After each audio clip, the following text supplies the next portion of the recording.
moi, en fait, le social selling, j'en fais depuis pas mal d'années, en fait, sans trop le savoir. Je pense que j'étais un des pionniers au niveau LinkedIn, comme on dit en français, ou LinkedIn aux États-Unis. Je crois que j'étais dans le premier million. Actuellement, il y a pas loin de 500 millions d'utilisateurs. Donc, j'étais un des pionniers, on va dire, de LinkedIn. Je ne fais pas forcément dans la quantité. J'ai entendu pas mal d'intervenants qui parlaient du fait qu'ils ajoutent pas mal de gens juste pour avoir cet effet d'amplification et de partage de contenu.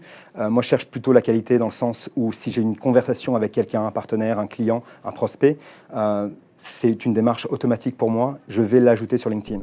Donc je pense que si on a envie d'implémenter des solutions de sales tech, déjà, il faut vraiment s'occuper des processus.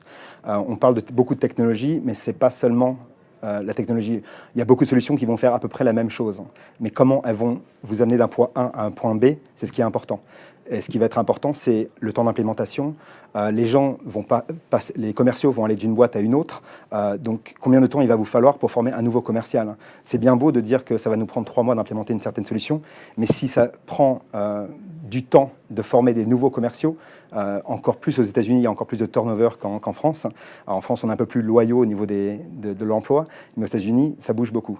Et si on doit à chaque fois former des nouveaux commerciaux, là, on perd beaucoup au niveau agilité, au niveau vélocité. Donc en fait, nous, au niveau de ProsperWorks, ce qu'on a essayé de faire depuis le démarrage, c'est vraiment regarder le problème principal des outils de sales tech, en particulier au niveau CRM. Donc, il y a 3-4 ans, on a fait des études, avant que je rejoigne la société, on a fait des études sur qu'est-ce qui ne marchait pas dans le CRM.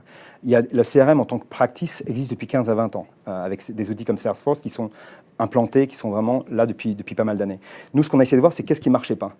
J'ai utilisé Salesforce depuis 20 ans, depuis toute ma carrière. C'est un très bon outil. Mais ce n'est pas forcément l'outil qui est le meilleur outil pour toutes les sociétés, pour tous les types les tailles de sociétés, etc. Pour tous les types de commerciaux en général. Donc nous, ce qu'on a essayé de voir, c'est qu'est-ce qui ne marchait pas là-dedans. Ce qui ne marchait pas, c'est le fait que les solutions de CRM ne sont pas adoptées au niveau global. On ne peut pas forcer un commercial à utiliser un CRM. Il faut avoir une solution. Nous, on travaille en très étroite collaboration avec Google, parce qu'on pense que Google est une solution de collaboration et d'outils de productivité qui est très simple d'accès, qui est assez sophistiquée, mais qui n'est pas une usine à gaz. On est exactement dans cet axe. J'utilise très souvent l'analogie de ProsperWorks en 2016 par rapport à Google Apps, ou maintenant G Suite, il y a 10 ans, quand ils ont démarré. Ils n'avaient peut-être pas plus de 20% des fonctionnalités de Microsoft Office, mais ils ont eu énormément de succès. Pourquoi ? Parce qu'ils se sont axés sur les 20% qui étaient importantes, les fonctionnalités qui étaient importantes pour toutes les sociétés. Et les 80% sont aussi importantes, mais on va les utiliser peut-être 1-2 fois par an. Donc au fur et à mesure, depuis 8 ans, ils ont closé le gap et ils ont rajouté des fonctionnalités qui étaient importantes pour certaines sociétés, surtout pour monter en puissance au niveau des grandes organisations. On est exactement dans ce même cas de figure avec ProsperWorks en 2016.